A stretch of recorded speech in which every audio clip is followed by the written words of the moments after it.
Bienvenidos a Temporada de Luciérnagas, una serie de conversaciones profundas con personas que han logrado iluminar su entorno.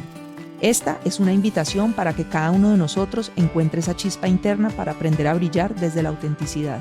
Soy Lina y en cada episodio emprenderemos un viaje para explorar las historias de personas que han encontrado su luz y la han compartido con los demás. Las luciérnagas nos recuerdan que en los momentos más oscuros es cuando más podemos brillar e iluminar a otros. Bienvenidos a Temporada de Luciérnagas.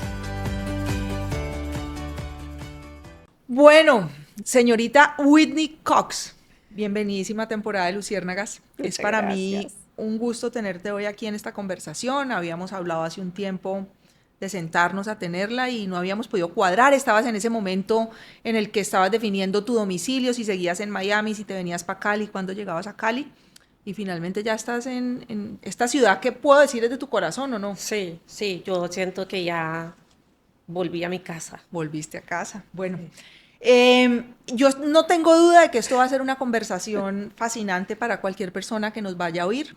Quiero contarte un poco qué es Temporada de Luciérnagas. Hace un tiempo, en esa búsqueda por sentido de propósito, por alguna razón mágica llegué a las luciérnagas.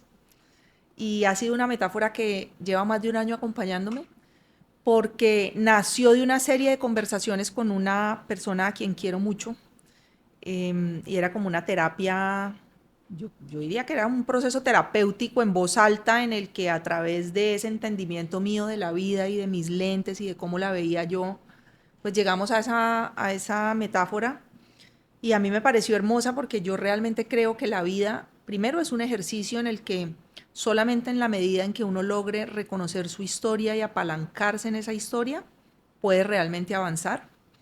Y es lo que creo yo le permite a uno encontrar ese brillo personal.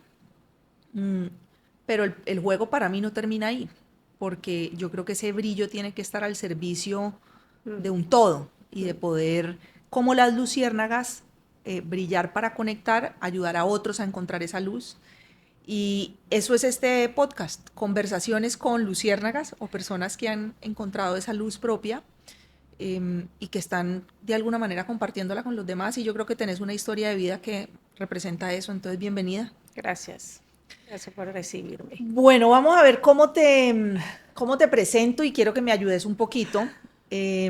Yo te conocí a vos, no sé hace cuántos años, de hecho vos viviste en el apartamento que yo compré Sí. después de separarme y venirme a vivir a Cali, que me acuerdo que mi papá me dijo, no, usted tiene que empezar de nuevo otra vez y chiquito, chiquito. Y yo le dije, no, papá, yo no voy a empezar chiquito, yo no me voy a reducir. Yo voy a seguir construyendo lo que yo creo que hay y voy a buscar un apartamento que me llene el alma y ahí voy a crecer. Y de hecho allá se me metió Esteban, pues, y después de que nos mudamos, vos fuiste inquilina de ese apartamento y Uf, espero que hayas tenido unos días muy felices ahí. no, qué apartamento más especial. Especial. Y yo lo quise mucho. Entonces, de pronto antes de eso ya nos habíamos conocido tal vez, por el tema de los ríos. Sí. Se me viene a la mente Coque. Coque, Coque, otro que extraterrestre. no he vuelto En a la saber de mejor manera Coque, lo sí. digo, pero sí. Se me viene a la mente Coque, unas épocas bonitas de un proceso como de reconstrucción personal después de ese cierre de mi primera etapa en Bogotá. Em, yo quiero que vos nos contes un poquito quién sos vos y qué hace una gringa en Cali, y ahí vamos a ir entrando de Sí. ese amor tuyo por esta ciudad. Sí, pues primero muchas gracias, para mí es un honor estar aquí y compartir este espacio con vos, que sos una persona que yo admiro, respeto y quiero muchísimo.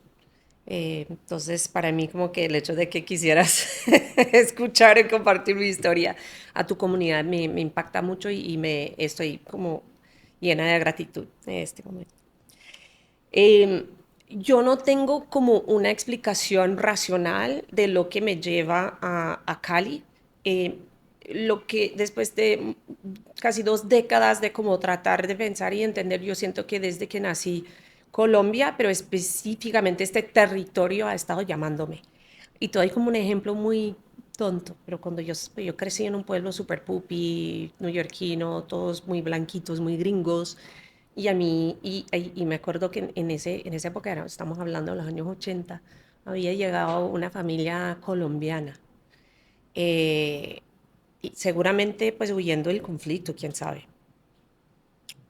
porque no era una familia como pudiente, era una familia pues común y corriente colombiana. Eh, y yo me enamoré del niñito. O sea, yo tenía 10 años, que sabía del amor que uno tiene, pero había, y todavía me acuerdo cómo se llamaba Bruce. Y hacía como una cantidad de cosas en el parque que teníamos y corría y subía y bajaba. Y yo me acuerdo que yo como que lo admiraba, era como una admiración, su color de piel, su pelo. Y yo como, raro, ¿no? Como que eso quedó marcado en mi memoria. Em, y yo, por ser un poquito distinta en medio de mi ambiente, pues siempre era como, tenía como ese sello de la niña rara. ¿Distinta cómo? Pues a mí no me gustaban, me gustaban los latinos Ok, y los negritos. ok. Entonces la gente era como que esta niña que le pasa debería estar saliendo con el capitán del equipo de fútbol americano y haciendo cheerleading y está ahí pues con estos manes que nada que ver. Ok, Bajo el filtro del, claro, esos lentes, sí. porque no eran las personas que tenían, digamos, los recursos económicos. Ok. Yo creo que era mucho más eso, ¿Y ¿no? cómo te hacía sentir eso? Pues si te soy honesta, yo creo que era la primera vez en mi vida que sentí como la sensación de shame, no sé cómo se dice eso, pena, es como Sí. estar ¿Vergüenza? avergonzada, y pero no entendía por qué, como que la gente me hacía bullying, los niños, claro, que querían, pues como que me decían como palabras feas y yo no entendía por qué, como que no tenía idea de lo que era racismo. Ok. Y bueno, pues yo seguía con mi cosa porque yo soy una que como que pues recibo mis golpes, pero si sigo en adelante yo no cambio. Pues yo creo que eso ha sido como una bendición y también una maldición de pronto como en mi vida. Y, y llego a estudiar en Columbia University en New York City y mi mejor amiga era una caleña, Andrea. Andrea, Andrea. Andrea Lozano. Y gracias a ella me presenta un combo de caleños, de colombianos viviendo en Nueva York en esa época, que pues, estudiaban como uno, trabajaban como uno y eran salseros. Y yo decía, ¿cómo es posible? O sea, yo me mantengo en los chuzos de Nueva York, o sea, yo súper ¿Ya en ese rebelde. momento te gustaba la salsa? Yo, o sea, desde los 16 años yo me volaba de la casa, escondía ropa fuera de la casa y me metía en los chuzos. O sea, Nueva York era cosa brava en esa época, estamos hablando de early 90s, o sea, a bailar en Queens, en no sé dónde, en el ¿Vos sos Bronx. hija única? Tengo dos hermanos, soy del medio, pero, Ok. o sea, niña única. Eh, entonces yo siento, no sé, como que tengo, todavía me acuerdo de como estar en Copacabana con Andrea, con Alejandro, con Andy Weiss, Rorro Guerrero, Gustavo Gracias, es un parche espectacular, Bailando. bailando salsa. Y seguíamos como todas las bandas que ¿Ya venían. habías venido a Cali en ese momento? No. No. Ok.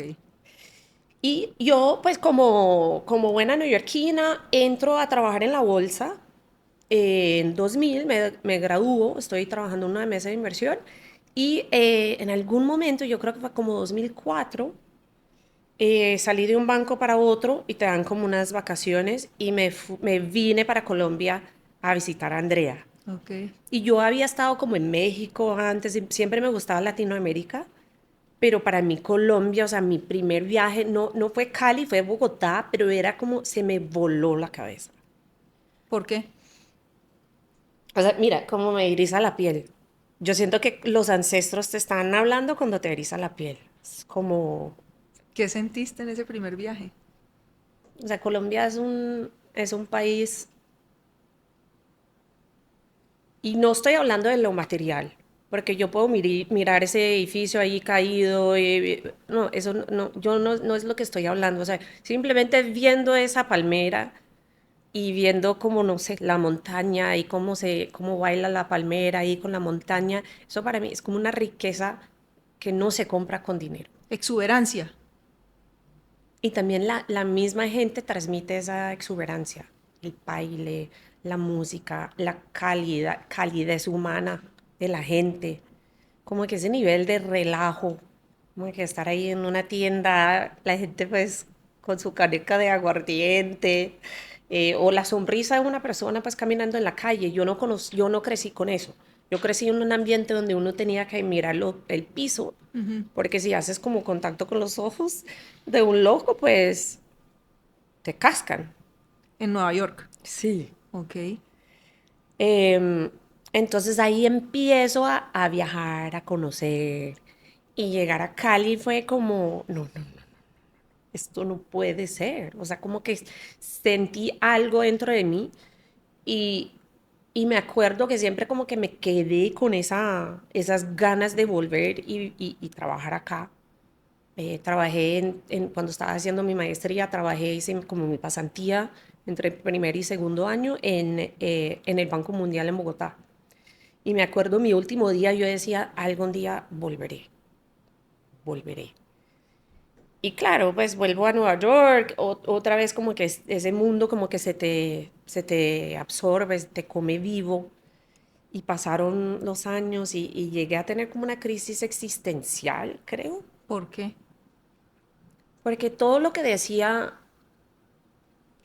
mi mundo, es que realmente no es el mundo, es como 0.05% del mundo, me Tu decía, entorno.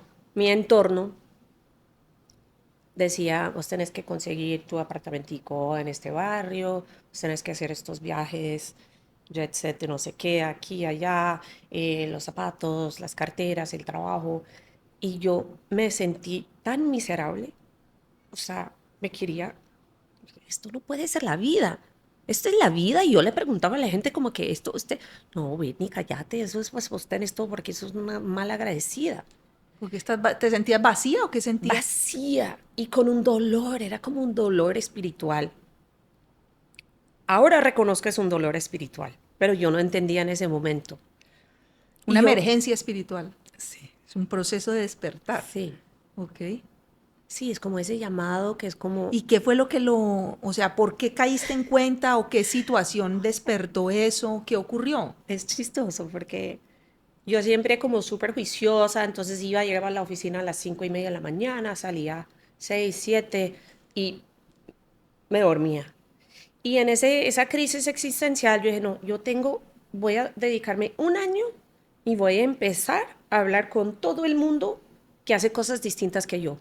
Si escuchaba a alguien hablando de un amigo en una fiesta que tenía un trabajo bacano, yo dije, ¿puedo llamarlo? Y me sentaba, o sea, unas cosas tan random y incómodos, pero yo decía, quiero entender el mundo porque yo solamente conozco este mundo y solamente tengo formación para hacer esta cosa tan especializada. Tengo 37 años, coño voy a hacer? Y con ese, digamos, ese proceso, como esa investigación, volví al baile, pero de una manera como yo lo diría como que volví al tambor, porque tenía una amiga, o tengo una amiga, muy buena amiga, que de hecho es caleña colombiana que vive en New York, estudiamos juntos, la conozco de 30 años, estaba tomando clases de baile africano, como de Senegal, Ujú. se llama Sabar. Y la música son 7 señores de Senegal que llegan. ¿Pura percusión o qué?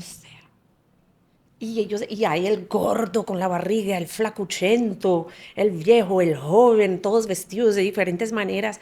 Y ellos empiezan a tocar ese tambor. Y me empezó a como abrir algo ancestral dentro de mí. Y creo que todos los tenemos. O sea, no soy solamente yo, pero para mí fue. Entonces yo seguía yendo, yendo, yendo, con mi falda, con todos los colores, bailando. Y siento que eso como me dio como el alimento que yo necesitaba para decir, no, ya no. Y en esa investigación hablé con un amigo de mi maestría, me dijo, háblate con este señor que tiene un fondo de impacto y ellos pues contratan todos los años a 15 personas para ayudar a las empresas donde hacen inversiones, como un apoyo técnico. Y apliqué y estos manes me dicen, no, te queremos contratar o te queremos dar la beca, es una beca, no era un trabajo. eh, y tenemos una empresa súper chévere que encajaría muy bien con tu perfil en Bogotá. Yo dije, uy, qué pereza Bogotá. pero más lo necesario para estar más cerca a mi Cali. Yo, bueno, pues lo acepto. Yo digo, pues, si no tengo hijos, soltera, si no voy, pero si voy no me gusta, Pero vos pues sentías como una especie de llamado del alma, o sea, me impresiona ese drive a soltar todo lo conocido, esa valentía, ¿de dónde venía esa fuerza? es una buena pregunta. Yo siento que yo, en alguna manera, sentía y siempre he sentido como ese llamado hacia Colombia. Y yo no sé si es que yo no me puedo, que Colombia no se puede zafar de mí o yo no me puedo zafar de Colombia o es las dos cosas, porque todos los caminos como que dirigían hasta allá y yo no tenía idea lo que iba a pasar, pero yo dije, siento como, es como un, ¿cómo se dice? Como un yearning, como que Como yo un sentía longing, como... como un longing, como un anhelo que sentía desde mi corazón y cada vez más se crecía, crecía, crecía más. Y yo decía, si yo no hago algo con esto, o sea, como que yo me desaparezco, como que yo sentía que me iba a morir mi alma. Y eso es muy difícil de explicar a como un neoyorquino, pues común y corriente, porque dicen que vieja. O sea, hasta mis propios padres me decían, ¿en serio? O sea, ¿Qué está pasando, ¿qué está Whitney? pasando? Te Está loca. Mi enloqueciste. papá me decía, yo mataría por tener tu trabajo tan desagradecida. Mi mamá me decía, no, hija, es que te vas a ir para Cali o para Colombia 2 años, vas a perder 2 años de tu vida y volver a Nueva York 2 años mayor y todavía soltera. No, mami, eran 10 años. Bueno, entonces llegaste a Bogotá. ¿Y cómo llegaste a Cali? Porque todos los fines de semana me volaba para Cali. ¿Te Yo venías estaba a viviendo con bailar? mi amigo, con Paula Galarza. Galarchis. Galarchis, Galarchis decía, mija, o sea, yo no te veo nunca. O sea, ¿qué estás haciendo metiéndote? Y yo estaba con Coque, con Federico Perea, con Andrés Vélez. Teníamos un parche que se llamaba los Jungle Gangsters. Y todos los fines de semana, San Cipriano. zabaletas, Zabaletas. ¿Vos puedes creer que camping. yo compré wetsuit para un paseo de esos y no lo he usado? Qué pesar lo de zabaletas, te digo, porque yo tengo Sí. en mi testamento, o sea, después de lo que me pasó con mi cerebro y todo, me tocó como hacer un testamento y yo dije, cuando yo me muera, quiero que, yo no sé cómo lo van a hacer, Llévenme a pero que Zabaleta. esparzan mis cenizas ahí, por ahí arriba en Lucas. Y Federico Perea y Coque saben que tienen que explicar a mi hermano cómo llegar. Bueno, ahora llegamos a eso, pero entonces, ¿cómo llegaste a Cali? Entonces, todos los fines de semana me venía para acá y se estaba terminando la beca con el Fondo Suizo. Yo me quería quedar acá. Y en algún momento yo estaba en Quibdó para el Festival de San Pacho. Eso fue 2015. Posteo una foto y Alejandro Ever me llama y me dice, vení, tu mamá sabe que andas en Quibdó.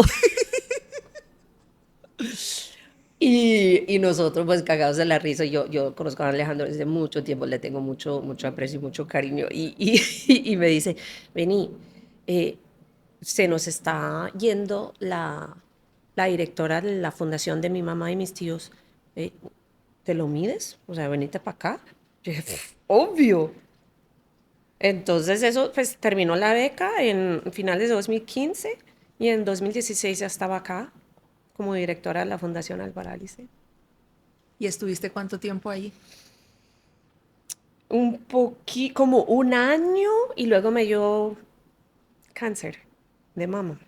Bueno, quiero que hablemos un poquito de eso, porque entonces a mí, pues entiendo que había como una fuerza alrededor de la música que fue despertando una conexión bastante especial. No sé si español aprendiste en ese momento como en el colegio o qué, o No, en la universidad. qué cosa tan rara, ¿no? Es que mi segundo idioma es el italiano porque mis abuelos eran italianos. Sí. Y cuando yo entro a la bolsa, trabajaba en mercados emergentes, entonces eran mexicanos, argentinos, colombianos, pero todo el mundo hablaba español todo el día en la mesa. Y a mí siempre me encantaba, tenía como ese deseo de aprender, entonces esa mesa de inversiones era como mi escuela. Entonces yo fui aprendiendo. Bueno, Whitney, es una historia bastante completa. Entonces, bueno, llegaste a Cali y ahorita me estabas hablando de un diagnóstico de cáncer de seno. Ujú. Contame un poquito eso, ¿cómo fue? Te cuento la versión eh, ¿Real? La que me quieras contar. No, porque, digamos, yo comienzo a salir con alguien y me gusta este señor y yo tenía 39 y yo dije, uy, la cagada de quedarme embarazada con 39 porque yo nunca podía tomar pastillas o porque me daba migraña. Ajá. 39, o sea, no es que voy a, o sea, no es que voy a abortar, o sea, me toca quedar con... Entonces dije, bueno, voy a ir a una ginecóloga que hoy en día, pues, esa señora me salvó la vida, porque voy, plan de ayúdame, opciones de planificación, y me dice, bueno, como usted es paciente nueva, también le voy a sacar como una línea de base Puta, para 39 años. 39 años, y me manda a hacer una ecografía de seno. Ni Y siquiera una mamografía. no, y yo súper ofendida. Esta vieja, yo ni como lácteos, no tomo licor, hago ejercicio, tengo 39 años. Y voy y la señora que me hizo la radiografía o la ecografía, eh, primera pocheca, todo bien.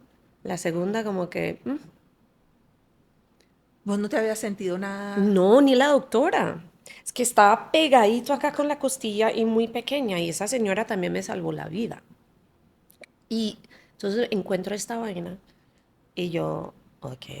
eh, entonces, mi ginecóloga de toda la vida de New York también es sobreviviente de cáncer.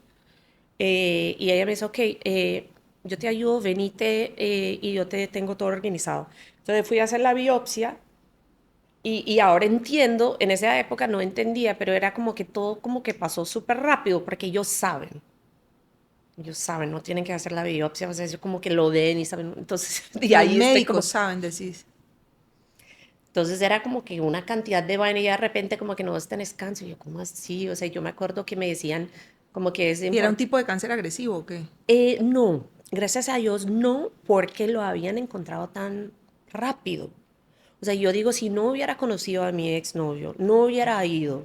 Entonces, seguramente como que como son los protocolos, por lo menos en los Estados Unidos, 40 años, te hacen una mamografía y el tipo de tejido de mis senos que yo tenía eran densos, entonces una mamografía No no sale. sale. Entonces, mi ginecóloga en los Estados Unidos me dijo, yo espero que cuando regreses a Cali, o sea, le regalé como unas flores, unos chocolates, porque no hay ningún médico en los Estados Unidos que con 39 años te manda a hacer una ecografía de seno. Y le agradeciste. Todavía hablamos. Whitney, ¿qué te generó eso? Como eso que fue como, yo creo, una primera confrontación fuerte con, con la propia mortalidad, ¿no? Sí, sí. Y te digo una cosa que, o sea, esa experiencia fue muy bonita. O sea, yo no quisiera volver por una doble mastectomía, esperando resultados. Espérate. Mm. Estamos hablando de un diagnóstico de cáncer de seno tratable. ¿Cómo llegamos a una doble mastectomía? Yo soy muy extremo, si Ok. no te has dado cuenta. No. Porque hay, digamos, habían dos opciones. Quitar el tumor, radio, y luego te sometes a cada 6 meses. ¿Quimio? No, quimio no, porque mi onco score era bajito, gracias a Dios. Yo me acuerdo ese El día cuando puntaje me llamaron. oncológico debe ser eso. Ujú. Ese día yo me acuerdo, estaba con mi exnovio en New York y recibí la llamada que no quimio, estamos esperando como 2 semanas. Lloramos, lloramos, todavía me acuerdo de eso. Gracias a Dios. Pero volviendo al tema, o sea, ellos dicen, te podemos hacer la lumpectomía, pero como vos sos tan joven, entonces son muchos años de control. Y a mí, o sea, yo dije, ustedes son lo máximo, son unos ángeles, salvan vidas, pero yo no los quiero volver a ver en mi puta vida. Y mi, y mi abuela tuvo cáncer de mama a los 44. En esa época le quitaron solamente uno y con 70 y pico le quitaron otro. Sin embargo, descubrí que solamente un 5% de los cánceres son genéticos. ¿Ah? Pero lo que yo dije es que, o sea, no, quítame los dos. O sea, yo no quiero estar como que mirando por acá, como que será que tengo otro pegadito que es muy difícil de detectar. ¿Cómo fue esa cirugía? Uf. Yo dije, no, perfecto, esto va a ser como una cirugía como cosmética, como hacerse las puchecas. No, no, no. Eso es una amputación. muy duro, pero no es nada comparada con una hemorragia cerebral. No, Hoy pues, en día sé eso. Pero fue muy duro como también al nivel de mujer. ¿qué sentiste? Yo me acuerdo, porque primero te hacen dos cirugías. La primera, que son 6 horas, te quitan todo el tejido y te ponen como unos expansiones de músculo, porque luego ponen como el implante Por atrás. debajo. ¿Eso fue acá o fue por fuera? En New York, sí. Eh, y entonces y me hicieron la cirugía horrible, o sea, como que la maluquera que uno siente, 6 horas, toda la vaina. Pero lo que a mí, yo jamás me olvido de esto, te dan como un brasier que no te lo quitas la primera semana. Y después de la primera semana te podés bañar. Y cuando yo me vi mis senos por primera vez, yo creo que lloré en la ducha como 1 hora y media. Un duelo del berraco. ¿Qué sentiste? Era como una pérdida de mi feminidad, saber que si yo llegara a tener un hijo, yo nunca fuera a amamantar, saber que es como me hubieran, sí, una amputación de mi parte femenina. Ajá. ¿Y cómo Eh, trabajaste eso? ¿O tuviste acompañamiento terapéutico? ¿Qué hiciste para ese tema? mucho. Y, y, y en ese sentido siento que Cali, o sea, ha sido fundamental. O sea, estoy tan agradecida con mi exnovio porque siento que si no hubiera sido por él, de pronto no hubiera vuelto. ¿A Cali? Sí, ¿Por qué? porque estaba muy asustada, estaba muy nerviosa, todavía me sentía como muy maluca. Yo creo que demoré 1 año en poder, o sea, dormía boca arriba 1 año. O sea, ¿Vos no, en todo este proceso seguías trabajando o tú no, tomaste un break ahí? tomé un break, por eso me salí de la fundación y estuve, o sea, completamente dedicada a hacer yoga, hacer deporte, bailar, tocar tambor. Recorrí todo este territorio metida en los ríos, así yo me conozco cada curva del río Zabaletas. O sea, nadar con ballenas. Crucé la ensenada de Utría con Federico y con Vélez nadando. O sea, Ve, ¿qué te regaló ese año?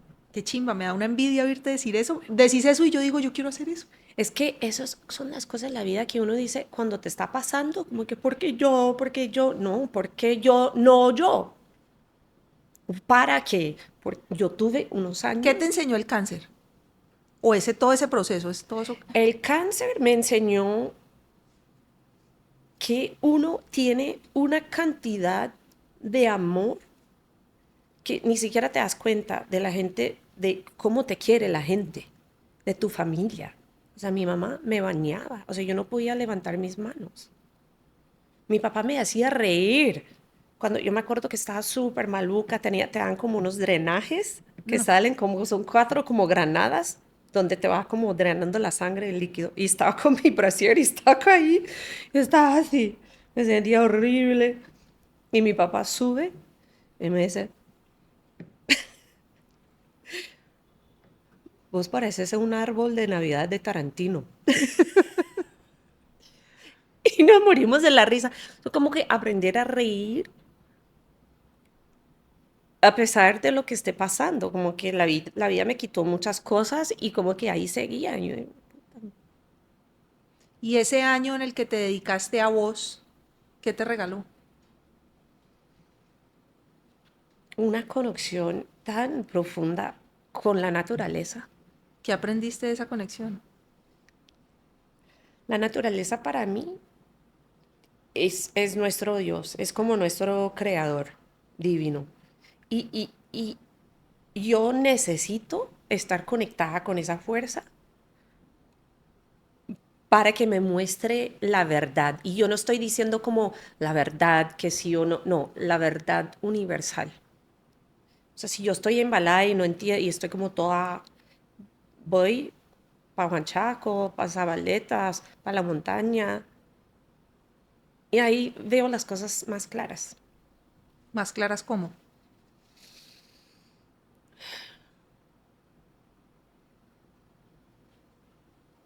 Es interesante que que me estoy como acordando de ese proceso que se me había olvidado.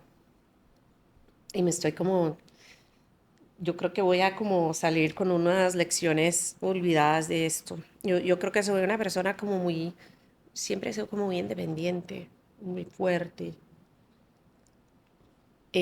No pido ayuda porque me frustra. Estos hijueputas no lo hacen como yo quiero hacerlo, Lo entonces lo hago hago yo. yo y quedo resentida. Me obligó a pedir ayuda y recibir el amor de la gente y ser vulnerable. Yo nunca he sido vulnerable en mi vida porque no podía.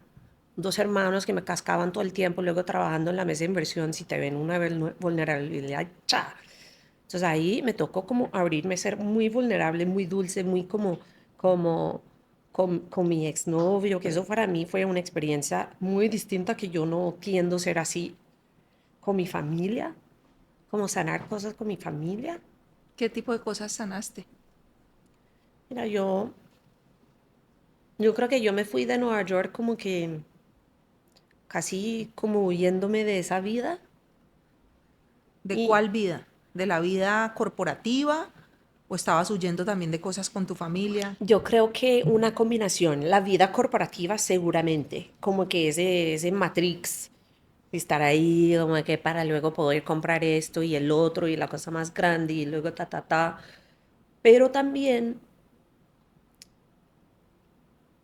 yo creo que yo no me sentí como aceptada de mi familia, como soy como la oveja rara. Porque te gustan cosas distintas, te gusta la salsa, el baile, Sí. la percusión. Y Y vos con todo esto que fue ocurriendo, ¿tuviste la posibilidad de hablar eso con tus papás? sí, ¿Y ese proceso cómo fue? yo me acuerdo que yo cumplí 40, yo creo que el mismo año, no, como que 6 meses después de mi doble mastectomía. Hice una fiesta, Yo estuve en esa fiesta. vos estuviste en esa fiesta, fue como mi matrimonio, pero mejor porque me casé conmigo misma.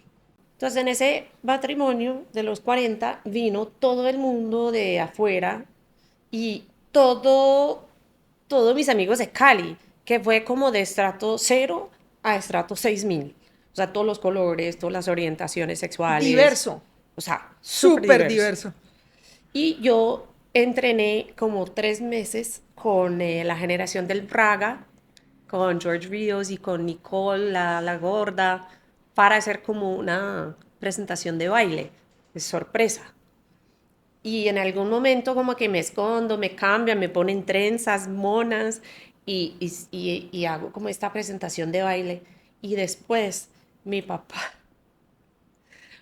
mi papá viene y ver a mi papá viene y llorando y dice, hija, estoy tan orgulloso de ti, eres lo máximo. Y eso para mí era como que, ¿en serio? Pero cuando era chiquita, ¿te sentías no vista o qué? Sí, yo sentía que yo era como la rara, que yo era demasiada, que tenía como muchas emociones, que yo como que, porque yo viví con, sí, con dos hermanos que me cascaban, era como un ambiente muy agresivo y era como la casa típica americana en los 80s. O sea, mi mamá ama de casa, pero era la nana, la empleada, la mamá, y realmente ella no estaba como de que, o sea, en el día nosotros no podíamos estar en la casa, ¿O o sea, hasta el atardecer. estaba agotada? Entonces, nosotros era como Stranger Things, o sea, la calle, en el bosque, o sea, quemando vainas, o sea, era como y yo siempre con hombres. Ok. Entonces, yo creo, hoy en día, creo que soy muy sensible. Y yo no quería eso, pero tenía que como aprender a Tenías eso. que mostrar ese lado de cómo estar fuerte. Y Ya. no tenía el tiempo, era como no me jodas, y mi papá no estaba trabajando en la bolsa, lo veía el fin de semana. Tu papá trabajaba en la bolsa Ujú. también.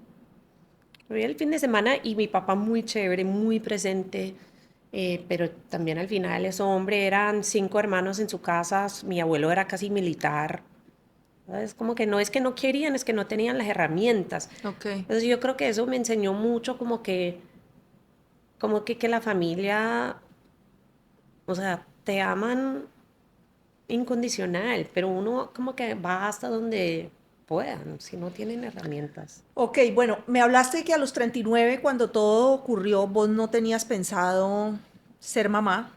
¿En qué momento la posibilidad de ser mamá entró a ser parte de tu vida? Sí, es una buena pregunta.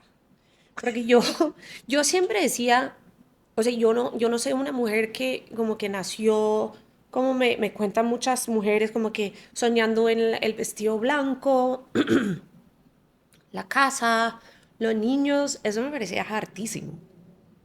Yo soñaba en viajar, conocer al mundo, trabajar, eh, la rumba. Como que yo dije, bueno, en algún día seguramente me casaré porque todo el mundo se casa y todo el mundo tiene hijos. Pero pasaban los años.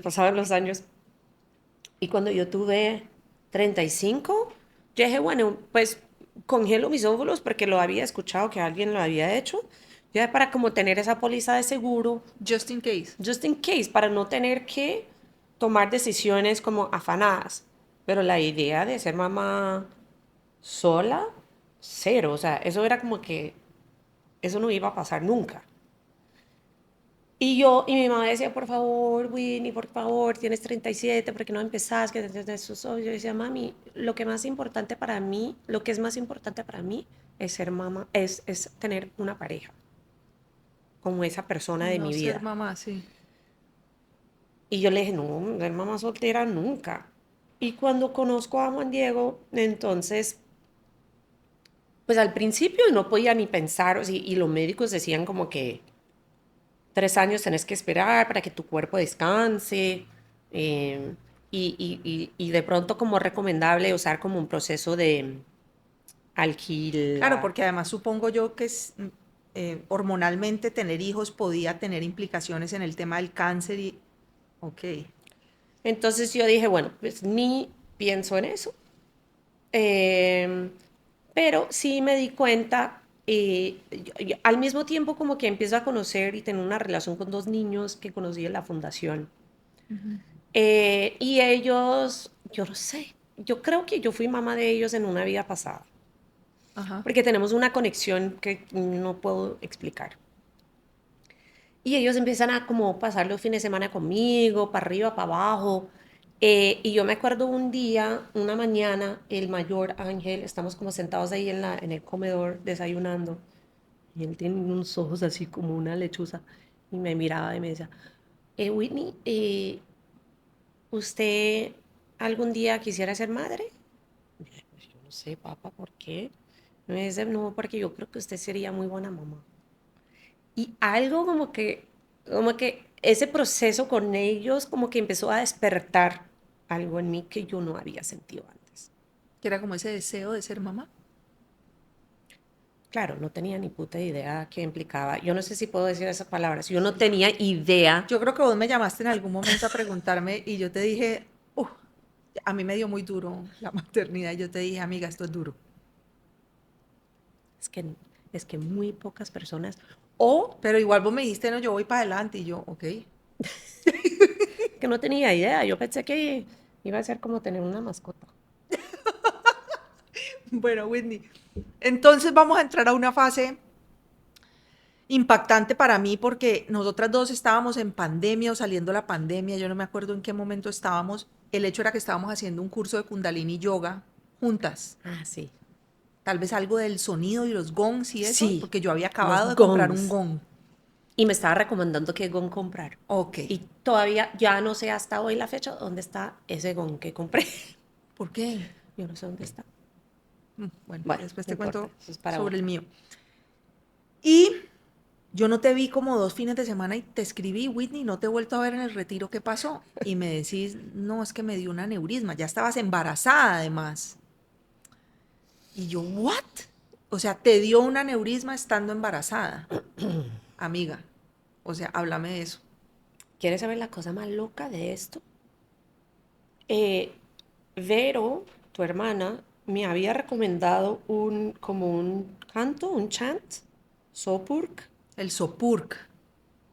que ¿Vos uno estabas haciendo el Sopur? estaba haciendo Sopur ¿Y te dio en el día y en qué? el día que son 39 días o 41, En Kundalini son 21.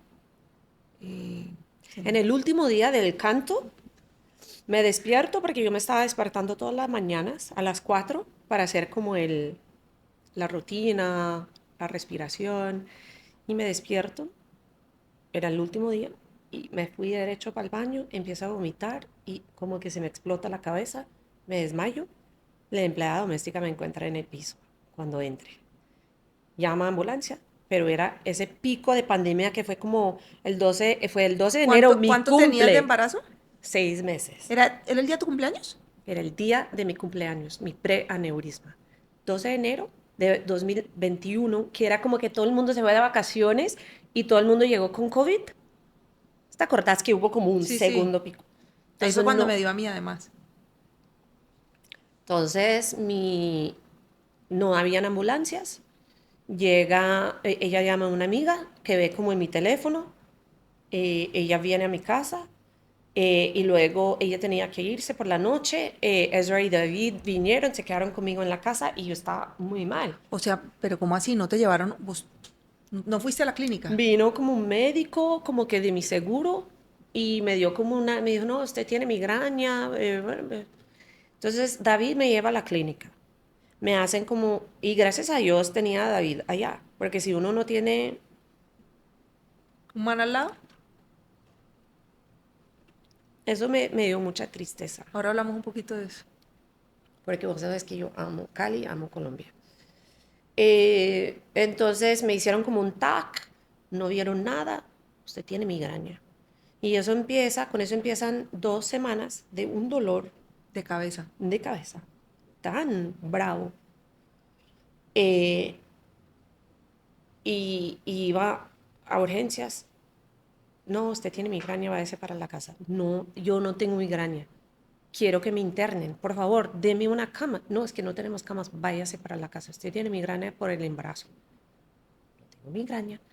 2 semanas. Me hicieron como ¿cómo se llama eso? Cuando te ponen agujas, como No te sé. bloquean. Bueno. Y finalmente eso, no, entonces vamos a hacer una pulsión lumbar. Y yo dije, no. Y mi papá me decía, no, pero ¿por qué no viajas a New York? Y yo, papá, yo no puedo ni pararme. O sea, me tocó contratar a una enfermera porque no podía pararme, no podía comer. Entonces mi papá viene, prevacuna, y dije, gracias a Dios no le dio COVID, porque si no, ¿qué hago con él? Yo no sé cómo, o sea, en silla de ruedas, me llevaron al avión, viajamos a New York. Y 2 días después me meto en la ducha, eh, toca la frente con una gotica de agua, ¡pum! Me desmayo. Y yo sabía en ese momento que me estaba muriendo. Hay como una sabiduría que tiene tu cuerpo, aunque yo dije, me voy a morir. Y cuando te estás cuando tu cuerpo está como en modo de emergencia, como que tiene que dedicar toda su energía a tu sobrevivencia. Entonces, pues me cagué, me oriné, vomité. Yo no entiendo hasta hoy en día cómo mis papás hicieron para encontrar, ahora que soy mamá, a su hija Embarazada. tipona en ese estado. Y mis papás trataron de hablarme, pero yo no podía hablar, solo decía, mi mamá decía, no, pero de pronto tiene migraña, démosle la medicina, la ponemos en la cama. Yo decía, hospital, hospital, como que trataba de hablar y seguía haciendo así. Me vistieron, me llevaron al hospital, pero era pandemia, entonces me dejaron en urgencias sola. Gracias a Dios no había nadie y yo me acuerdo que como que más cerca que yo llegaba a la muerte, como que más chévere me sentía. Y no era como una sensación de exuberancia, de ¿Qué como... sentías? Yo me sentí como acobijada, como tranquila, como así, como llena de amor, pero era como una sensación muy, no era como una sensación fuerte, era como que... Y, y de repente escucho a los médicos como que hablando con los residentes, los que están entrenando, mira, tenemos una mujer, 43 años, embarazada, hemorragia cerebral, se le está llenando la cabeza de sangre, ven cómo se está durmiendo, se está muriendo, tenemos que intervenir con un taladro para sacar la presión y el líquido. Y yo decía, yo me acuerdo y decía, que no me salven. ¿Pensaste eso? Sí, marica, cáncer, ruptura con mi exnovio, que yo pensé que, como que, no sé, pues yo pensé que íbamos a como tener una familia, luego él empieza a salir con mi amiga, ninguno de los dos me cuenta, ¿sabes? Como que cosas que uno dice, y luego mujer, mamá soltera, ¿y esto? Yo dije, yo trato de hacer las cosas bien. Pude haberle metido un golazo a Juan Diego durante los 4 años que estamos juntos. Yo no soy así. O sea, una cantidad de cosas como muy de víctima, ¿no? Pero yo estaba muy cansada. Yo dije, no, yo soy súper bien acá donde estoy. Yo no necesito saber más de la vida porque yo ya la viví, la gocé. Entonces de repente un médico como gringo, como son de seco, Miss Cox, esto es muy grave, lo que te está pasando, tenemos que raparle la cabeza, firma esos formularios y yo, puta, o sea, yo no, me raparon la cabeza y cogieron como un taladro así, como de mano, Pero vos estabas despierta, estaba despierta. pero sedada. No, me pusieron como un analgésico, Ay, ay, ay. o sea, si sentís acá, mira. No, yo te creo, ahora me mostrás. El hueco del taladro. Y cuando eso como que me perfora, entonces como que vuelvo a la ¿Porque vida, la sangre empieza a salir o qué? te sacan la sangre y la presión. Entonces ahí sentí maluquera, pesadez, como que me sentí horrible. Y veo a mi papá, cuando ya, no, y luego como que me acuerdo que me estaban como cortando la ropa con tijeras y cuando ya, y como que con la máscara y luego me despierto, no sé, horas después. Y en un cuarto chiquitico sin ventanas, yo llena de vainas, una sonda en la cabeza, embarazada, y veo a mi papá. Yo digo, ¿vos qué haces acá? ¿Qué es acá? Me dice, hija, vos tuviste un aneurisma. Yo, ¿qué es un aneurisma? Vámonos de acá, mijo, caminemos. Me dijo, no, no, es que hija, tenés que estar aquí mínimo 21 días, me están diciendo. Y Y yo, además te tenías que quedar quieta. ¿Y el bebé? Ay, no. y yo Uy, les pregunté, yo les dije a los yo creo que médicos, yo nunca había oído esta historia así toda completa. ¿no? No. Y obviamente la primera cosa que pregunto a los médicos es, mira, mi bebé, o sea, ustedes oyéndome en mi embarazo que no puedo comer jamón serrano, sushi, me tienen aquí 2 cirugías de anestesia general, esteroides, o sea, todas las drogas del mundo, me dicen, no, es que usted no entiende, su embarazo no es viable. Entonces, nuestra prioridad es salvarle a usted. Luego veremos cuando nazca su hijo cómo se desarrolla en términos de su cerebro. Y la bochinchera Rumor Mill de Cali escribiéndome que no, que vi a Juan Diego con fulanita, que no sé qué, besuqueándose. Y ¿Y yo, quién te contaba eso? ¿Pero por qué te contaban eso en esa situación? no sé. No, yo no sé si no sabía, no, no lo Bueno, sé. 21 días en la clínica en este estado, ¿cómo Y Alicia? me despertaban cada hora. No es que dormía. ¿Actividad neuronal o qué? Porque lo que luego aprendí es que las 2 primeras semanas, casi 50% de la gente se muere por como derrames adicionales porque tenés como sangre en el cerebro y es tóxico para el cerebro. Entonces me hacían como esos, esos controles y solamente una persona podía visitarme 4 horas al día y tenía que ser la misma persona. Tu papá. Y ahí me di cuenta que el infierno, uno no existe como fuera de esta vida, el infierno existe acá. Porque yo sé que uno va a un lugar chévere, pero el infierno sí existe acá. Esto fue muy duro. Porque el dolor Físico. de tener sangre descomponiéndose en tu cerebro es una cosa muy grande. Es una cosa muy Vos grande. pensás eso y hacia atrás. Pucha, ¿qué te dejó esa experiencia? ¿Vos sentís que vos ya sanaste todo eso?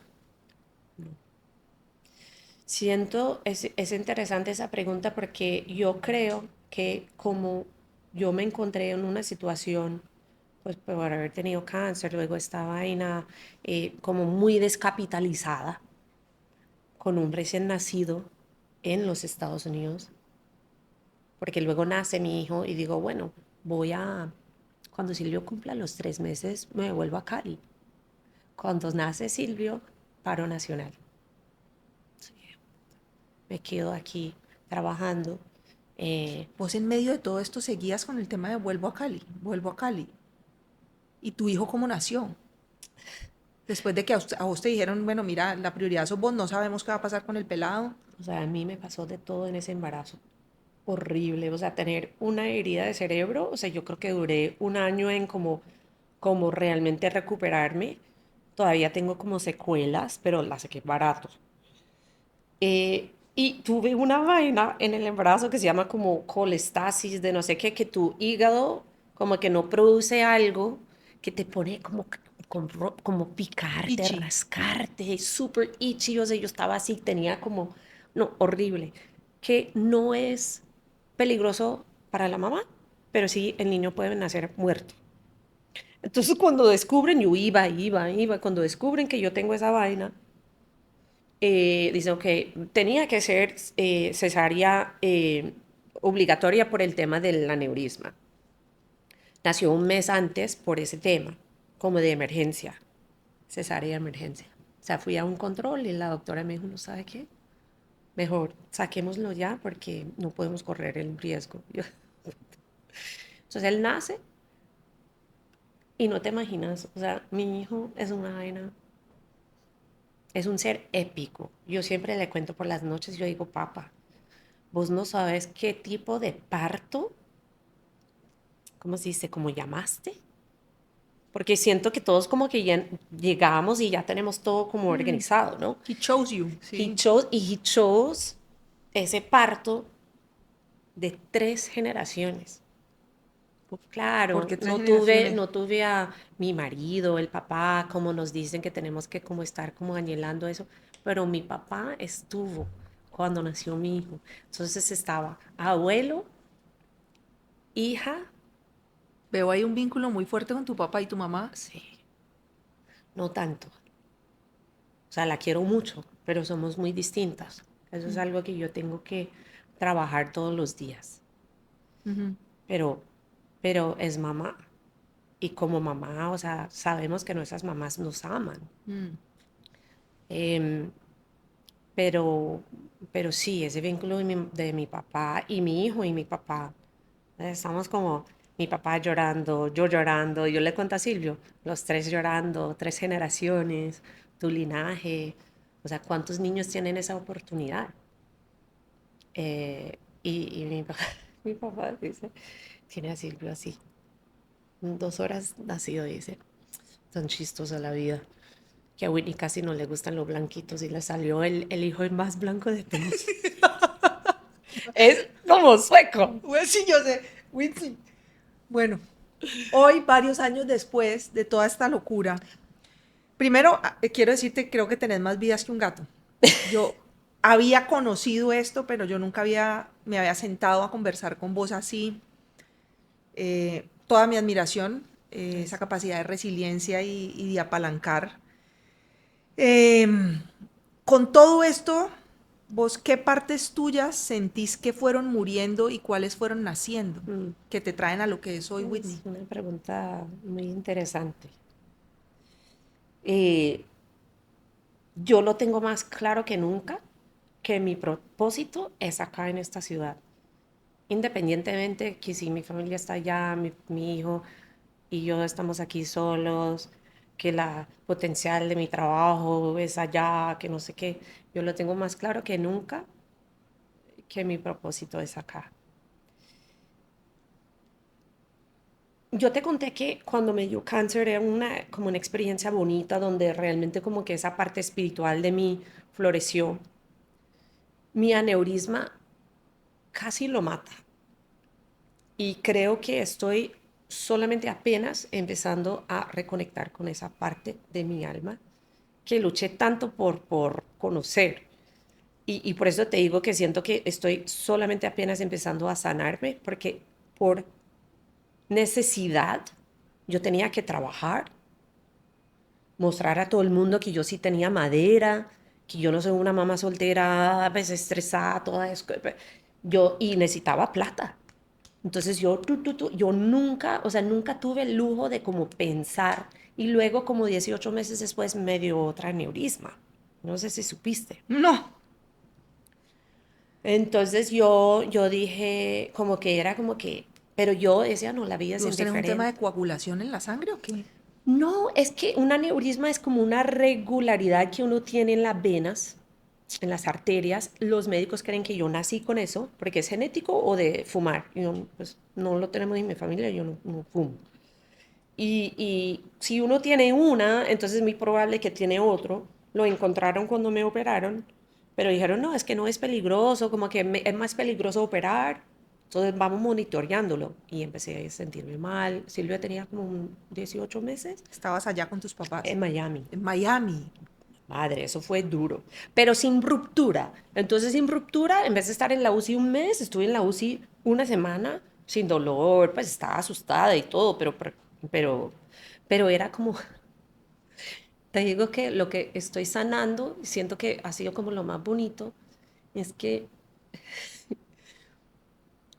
no es que quería como suicidarme porque no podía.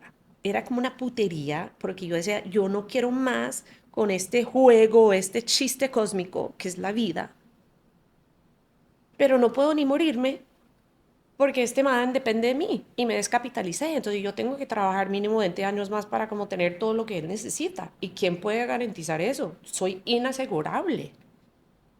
No tengo póliza de vida, pero luego como que uno empieza a decir como que ¿quién tiene póliza de vida? Solamente 0,05% de la población mundial, o sea, como que uno, Pero además nadie tiene la vida comprada.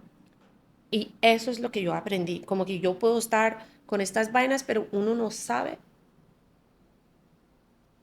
qué historia tiene la vida. Entonces, ya que estoy aquí, estoy muy como reconectada con ese propósito y yo no sé qué es ese propósito, pero yo sé que tengo que estar acá.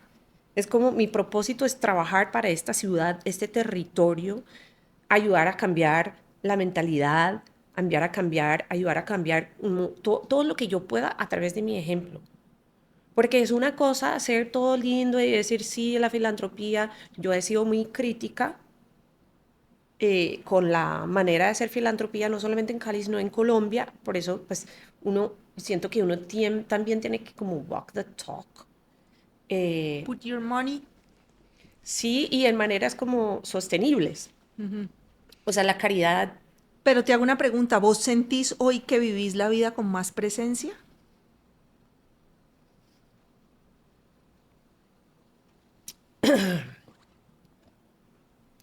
Pues es una buena pregunta porque por un lado sí, pero por las exigencias de ser mamá, un poquito lo que estamos hablando antes, como ser mamá, papá, ejecutiva, administradora general de la casa, es muy difícil y No nadie me puede contó hacer eso. uno todo bien, realmente es difícil. ¿Cómo ha sido tu experiencia como mujer en eso? Ha sido muy duro, estoy como apenas empezando, o sea, yo he sido como feminista, feminize, todo el mundo amo a los hombres, no soy como un man hater o algo así, pero en el sentido de que yo crecí, vos puedes hacer lo que quieras en esta vida. Y yo siempre me sentí igualita a los hombres, hasta que me volví mamá. ¿Qué sentiste ahí? Te, es como una tusa constante, como que una vulnerabilidad que te abre el corazón de una manera que para mí ser vulnerable es tan difícil, muy difícil. Yo siento que cuando nació mi hijo, nació la culpa. Y es muy fácil. Siento que nuestros sistemas como que corporativas, sociales, crecieron en un ambiente cuando la mamá o alguien se quedaba en la casa y alguien trabajaba. Entonces, ¿quién tiene una reunión de trabajo a las 5 o 4 de la tarde cuando los niños salen del colegio a las 2 o 3? O una reunión a las 8 de la mañana cuando el drop-off en el colegio es a las 8 de la mañana.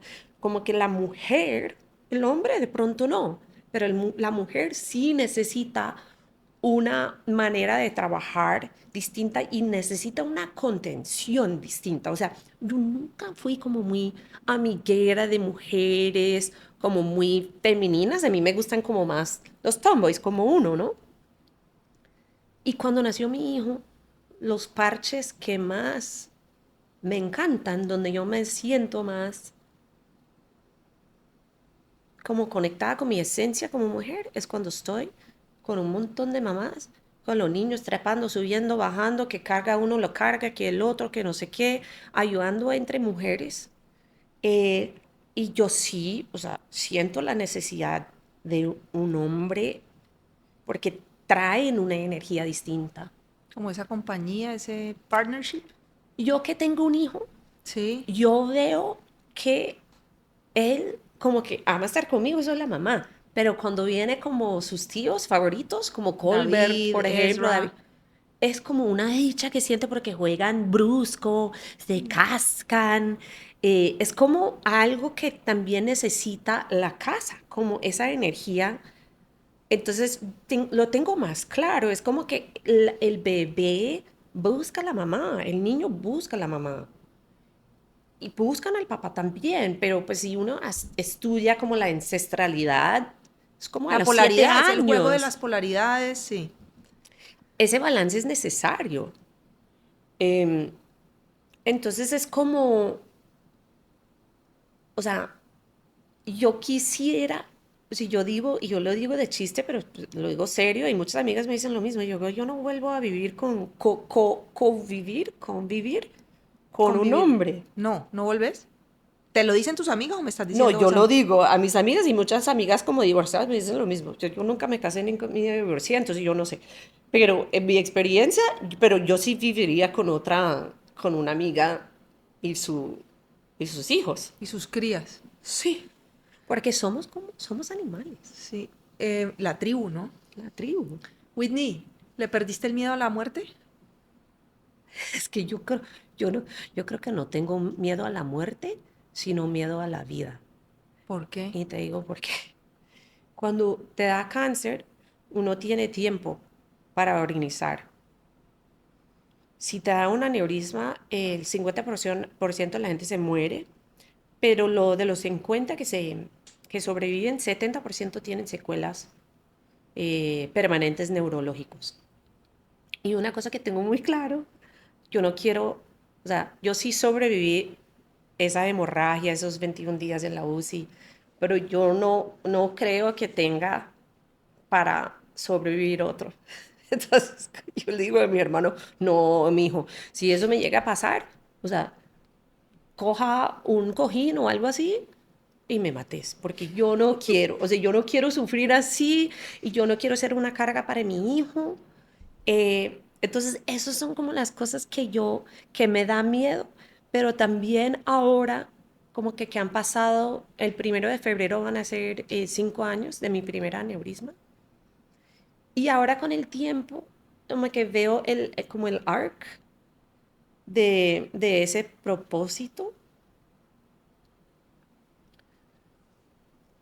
Em,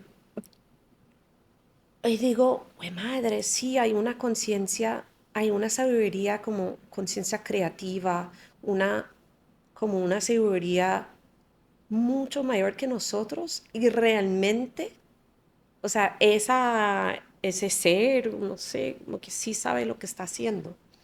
Entonces me ha ayudado mucho a como entregar y entender que yo no soy Dios, porque la única cosa que uno no puede controlar en la vida es la muerte. Mm. Y poder estar bien, o sea, me duele, pero como que ya hice mis paces, que si yo tengo que dejar a mi hijo, él va a estar bien. Em, y también yo siento que lo que me dio, o sea, yo nunca tenía mucho filtro Pero hoy en día yo no tengo filtro. O sea, me vale. Y eso puede estar bien con la gente o puede no. Pero, o sea, yo digo, o sea, yo no tengo ni tiempo para no decir las cosas como son. Em, ¿Qué quisieras que le quedara a las personas que han oído esta conversación, de esta conversación? Como algún tip luciérnaga.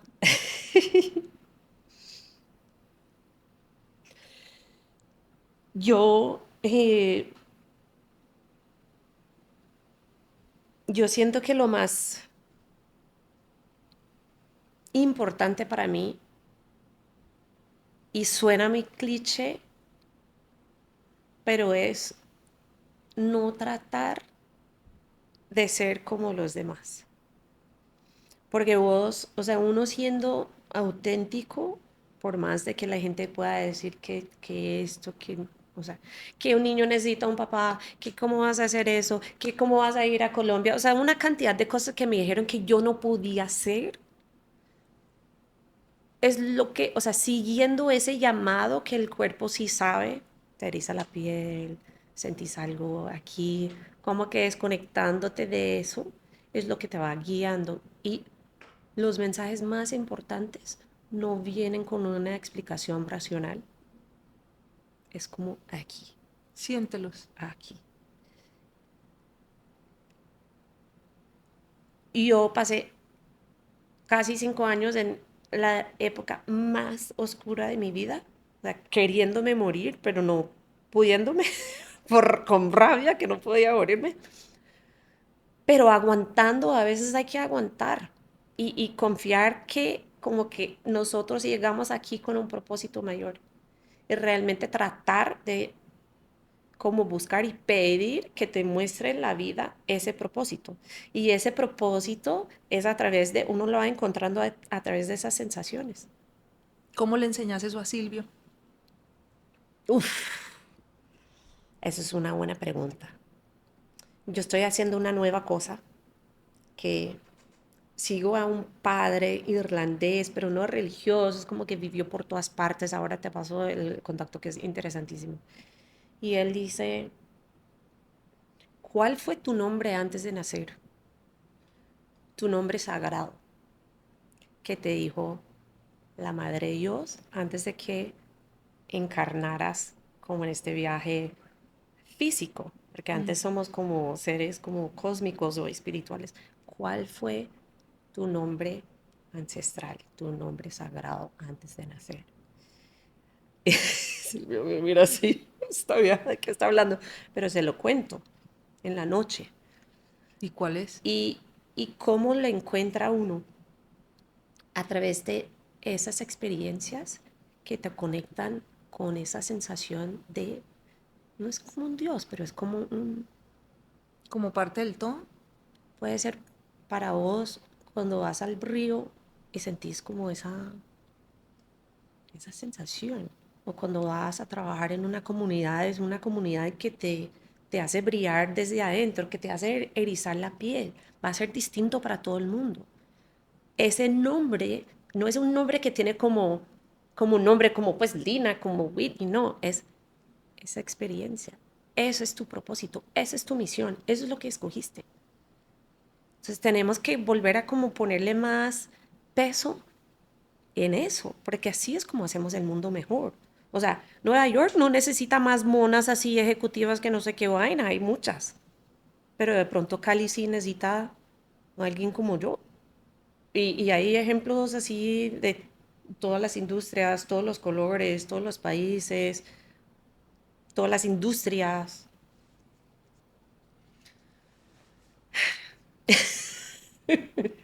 Whitney, yo, pues de verdad que, pues pucha, tu valentía me genera mucha admiración. Nos hemos encontrado en distintos momentos de la vida, Tintín por ahí, como que aparece, desaparece, aparezco yo, desaparezco. Y ha sido un bonito encuentro, porque además hemos podido, yo creo, poder compartir desde esa profundidad. Yo no creo que haya tenido nunca una interacción con vos, de esas panditas que normalmente uno tiene por ahí en la vida, y me parece espectacular. Y espero de verdad que podamos seguir compartiendo, Yo también. que muchas personas tengan la posibilidad de ver esa luz de luciérnaga que tenés. Y bueno, pues nada, aquí estamos en esta ciudad que de una u otra manera nos jala, eh, aportando y tratando de dejarla mejor de lo que la encontramos. Sí. No sé si querás cerrar con algún tema en particular. Em, pues lo único que yo diría que sobre todo a los caleños que están escuchando esto, pues desde pues, un punto de vista de afuera, ustedes son unos bendecidos. Yo sé que es una ciudad con mucho contraste, donde el cielo y el infierno codean todos los días, pero cuentan con una riqueza espiritual, ancestral, natural, esa combinación de sangre europeo, sangre negra, sangre indígena, es, es, es un regalo y les pido, les ruego que dejen de boletear a su ciudad, que empecemos todos a poner nuestro granito de harina y que realmente se sientan bendecidos, porque este es un sitio muy especial, muy especial. Y yo digo que esta ciudad y este territorio me ha dado todo en la vida y mi promesa con ustedes es seguir hablando de Cali eh, y seguir trabajando para Cali. Gracias por apoyar Temporada de Luciérnagas. No olvides suscribirte y seguirnos en Instagram, YouTube y Spotify. Nos vemos en el próximo episodio.